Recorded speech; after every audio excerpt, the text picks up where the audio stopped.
tiba-tiba ada orang datang dari Badan Pendapatan Daerah nagih pajak. Kang Purbaya, tolong Kang Purbaya. Assalamualaikum, Luf Indonesia kesayangan si akunya. Jumpa lagi di Viral for Justice dengan hashtag kita Save Pesantren Indonesia.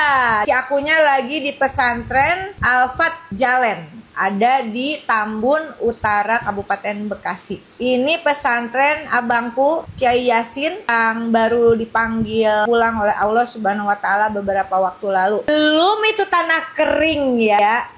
Tiba-tiba ada orang datang dari Badan Pendapatan Daerah nagih pajak. Kang Purbaya, tolong Kang Purbaya. Nah, sebenarnya pertanyaannya supaya cerdas nih semuanya nih, sama Nyi Irloh di sini. Ada aturannya terkait dengan yang namanya PBB itu. Ya, ini dikatakan di pasal 38 yang dikecualikan dari objek pajak bumi bangunan P2 adalah kepemilikan, penguasaan, dan atau pemanfaatan atas bumi dan atau bangunan yang digunakan semata-mata untuk melayani kepentingan umum di bidang keagamaan, panti sosial, kesehatan, pendidikan, dan kebudayaan nasional yang tidak dimaksud untuk memperoleh keuntungan. Yayasan abang gue tuh nggak cari untung, berani-beraninya nagih ya. Kita selesaikan secara adat hukum maksudnya. Nah, Besti, aku lagi sama mbakku Mbak Naili yang sekarang harus mengurusi pesantren warisan alhamdulillah dari suami tercinta abangku Kiai Yasin. Dan siswanya berapa Mbak? 1018. 1018. Jadi ceritain dikit Mbak, gimana tuh waktu itu kejadiannya?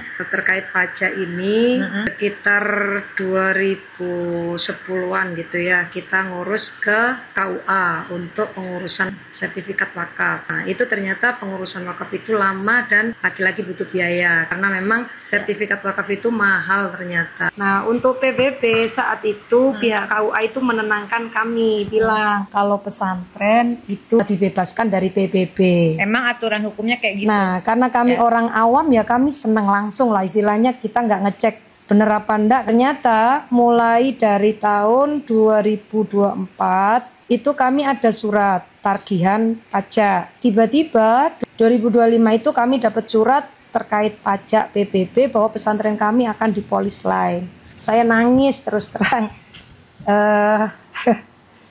Nggak lama dari itu abah wafat.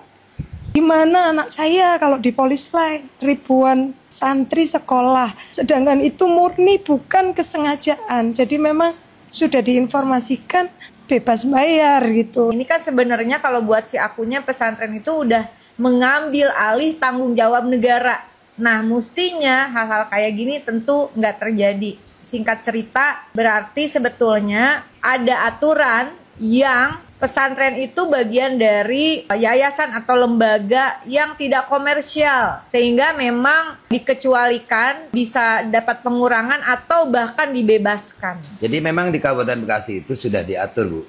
Peraturan daerah tentang pajak dan retribusi daerah. Memang di situ ada pengecualian bagi tempat ibadah dan atau pondok pesantren misalkan yang memang tidak komersil dapat diajukan untuk tidak bayar PBB. Tapi memang kejadian Bu Ustadz itu ada yang nagih, kadang tagihan telat, saat nagih pun tidak memberikan sosialisasi. Untuk pesantren Al-Fat ini, saya secara pribadi di DPRD Bekasi akan dampingi langsung aja lah. Kita dampingin agar pesantren yang notabene tidak komersil, maka seharusnya dibebaskan untuk pajak bumi dan bangunannya. Ini udah ngajuin sesuai dengan peraturan perundang-undangan dari mulai undang-undangnya, peraturan turunannya sampai tadi yang ada aturan hukum soal PBB di Kabupaten Bekasi. Sudah mengajukan, ini udah, bupatinya udah. Dek, Ade, ya bantuan deh, Masya Allah. Kang Dedi, bejaan si Ade.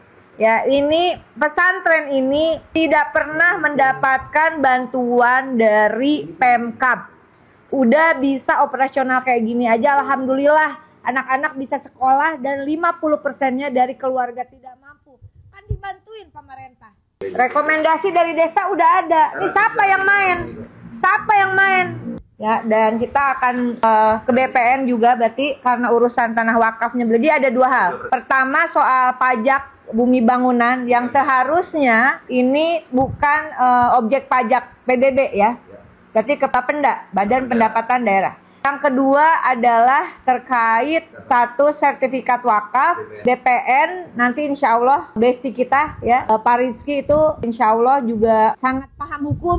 Itu kayak undang-undang pertanahan berjalan ya, bukan sekedar hafal tapi karena tahu pijakan hukumnya nggak main-main. Insya Allah aku kawal langsung. Mbakku jangan berkecil hati, sama besti-besti dari seluruh Indonesia kita doakan pesantren Al-Fat ini mendapatkan haknya, murid-muridnya yang tidak mampu juga dapat PIP, nggak pakai ribet, urusan PIP-nya juga ribet banget. Ini beda dengan sekolah umum pemerintah, ini orang tuanya nggak ada di sini yang ngurusin. Ini Bu Nyai, Pak Kiai sama guru-guru yang kerjaannya juga nggak sedikit.